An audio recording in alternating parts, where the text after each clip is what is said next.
चौकड़ी रही भाई। आज तो विक्रमादित्य मार्ग से लेकर सदन तक के हालात बड़े तनावपूर्ण थे और काफ़ी बड़ा प्रदर्शन करने की कोशिश हुई। हालांकि सदन तक पहुंच नहीं पाए पैदल अपने विधायकों के साथ अखिलेश यादव, लेकिन इन सब का ऐसा करके और पुलिस ने उनको रोक करके मीडिया की सुर्खियां तो दे ही दी, जैसा संजीव मिश्रा चाहते थे, इनकी पार्टी चाहती थी।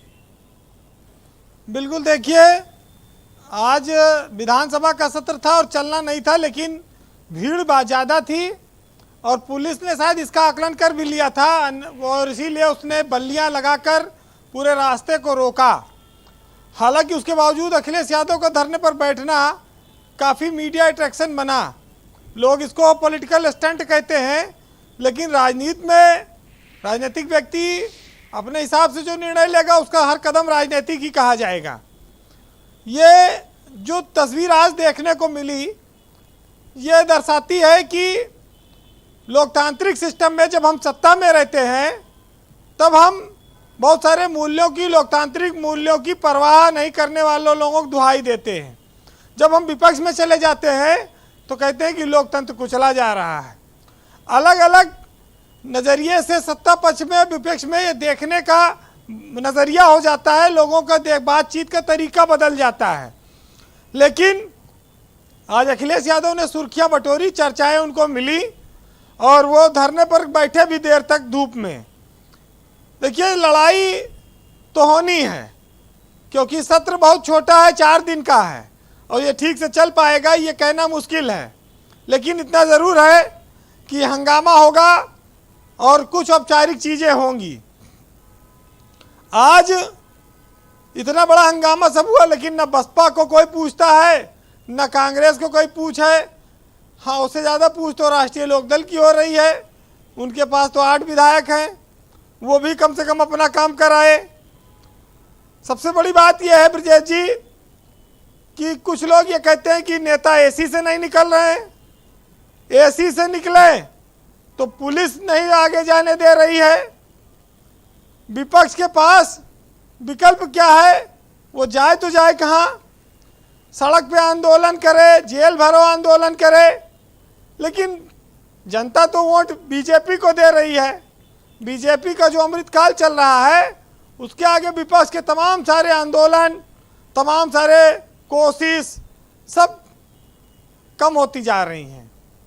आप ये देखिए कि जब सदन में मुद्दों की बात आती है तो कौन से मुद्दे, हमेशा यही मुद्दा रहता है कि कानून व्यवस्था का मुद्दा हो गया, लखीमपुर में बच्चियों को टांग दिया गया और बेरोजगारी है, महंगाई है, यही सब मुद्दे हमेशा रहते हैं। और इन मुद्दों पर बीजेपी भी जब विपक्ष में रही उसने भी आंदोलन किया है। मुद्दा कोई बहुत बड़ा ऐसा नहीं आ गया था कि जिसपे पूरी पुलिस फोर्स दम लगा के टूट पड़े। लेकिन चूंकि ये मामला था कि ये मीडिया में अगर सपा कार्यालय से वो विधानसभा तक आते तो जिसके पास 100 से ज़्यादा विधायक हैं और हजारों कार्यकर्ता आ गए थे तो एक बहुत बड़ा जन सैलाब सा बन सकता था और एक बहुत बड़े मार्च में वो तब्दील हो सकता था। तो पुलिस की तो देखिए यहाँ इंटेलिजेंस की बुद्धिमानी आप कहिए कि उसने आकलन ठीक कर लिया, अखिलेश यादव को उसने रोक लिया, अन्यथा वो ज़्यादा लंबा हो जाता विधानसभा तक वाला। तो ये तो उनकी होशियारी है। लेकिन इतना ज़रूर है कि नेता एसी में से निकल रहे हैं, नेता पसीना बहाने तैयार हैं, पुलिस बल्ली और लाठी पटकार रही है, उस पर अगर कुछ राहत मिले तब तो काम आगे बढ़े, नहीं और है किसके पास? महंगाई विपक्ष नहीं, विपक्ष ट्विटर पे है, तमाम सारी चीज़ें चलती हैं। अखिलेश यादव नेता विपक्ष हैं, उनके पिताजी भी नेता विपक्ष रहे, समाजवादी पार्टी का इतिहास रहा, जेल भरो आंदोलन करेंगे, हल्ला बोल करेंगे। अगर अखिलेश यादव आज गिरफ्तारी देते तो आज शायद तस्वीर कुछ और होती, इसमें कोई शक नहीं। एक बड़ा आंदोलन बनता, एक बड़ा मामला बनता ये। लेकिन आप उसकी बजाय इस पर जाइए कि ठीक है कल फिर सदन चलेगा, कल फिर मौका मिलेगा। और हर व्यवस्था में देखिए एक चीज़ रही है कि आज बहुत बड़ा एक बयान भी आया देश में ममता बनर्जी का। ममता बनर्जी ने कहा कि प्रधानमंत्री सीबीआई, ईडी और आईटी का दुरुपयोग नहीं कर रहे हैं, हो सकता है उनको जानकारी भी ना हो, उनके नीचे के कुछ लोग ये सब करते हैं। विपक्ष की एकता को इस बयान से झकझोर दिया है, कमजोरी आई है और ये चीज दर्शाती है कि मोदी से ये लोग निपट नहीं पाएंगे आसानी से 2024 में। योगी और मोदी की जो जोड़ी है वो 2024 के लिए मैदान साफ करती चल रही है और ऐसा लगता है कि भ्रष्टाचार, महंगाई, किसान और कानून व्यवस्था, महिला अत्याचार, ये सब गौड़ हो जाएगा।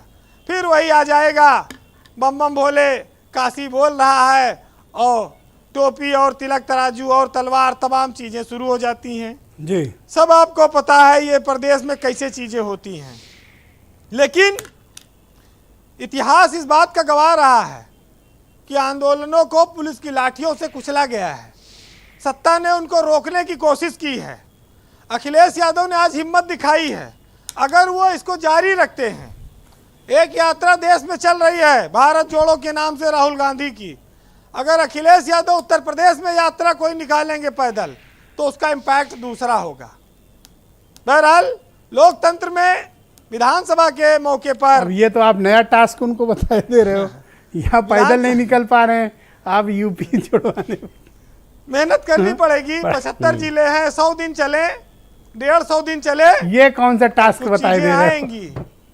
राजनीति में तो देखिए मेहनत तो करनी पड़ती है परिवर्तन लाने के लिए। बहरहाल मतलब यूपी यात्रा निकालें, यूपी जोड़ो। देखिए देश के नेता हैं, लोकतंत्र में, देश में चलें, ऐसा क्या है कि सीमित हो लोकतंत्र जाएंगे? में भैया आपका नाम वीरेंद्र सिंह थोड़ी, विपक्ष आप दीपक जितना मिश्रा हो, चलेगा। मैं वीरेंद्र सिंह से बात कर रहा हूँ। विपक्ष का भी चलना जरूरी है, सत्ता का भी रहना जरूरी है। और विपक्ष अगर जनता के मुद्दे नहीं उठाएगा तो सत्ता क्या अपने खिलाफ कोई अपनी बात चलाएगी? वो तो कहेगी सब ठीक है। विपक्ष का दायित्व है, नेता विपक्ष है वो उत्तर प्रदेश में, वो अपने स्टेट में चले कम से कम। देखिए आज विधानसभा का दिन था, विधायकों को विधानसभा के सत्र में शामिल होना चाहिए, इसी के लिए वो चुने गए हैं, जनता के मुद्दे उठाएं, नहीं जा पाए। उस पर एक साहित्यकार ने लिखा है कि हर संकट का हल मत पूछो आसमान के तारों से, और सूरज किरणें नहीं मांगता नभ के चांद सितारों से। सत्य कलम की शक्तिपीठ है, राजधर्म पे बोलेगी, वर्तमान के अपराधों को समय तुला पर तोलेगी। पांचाली के चीर हरण पर जो चुप पाए जाएंगे, इतिहासों के कालखंड में सब कायर कहलाएंगे। बहुत बहुत शुक्रिया आपका वीरेंद्र जी, बहुत बहुत धन्यवाद।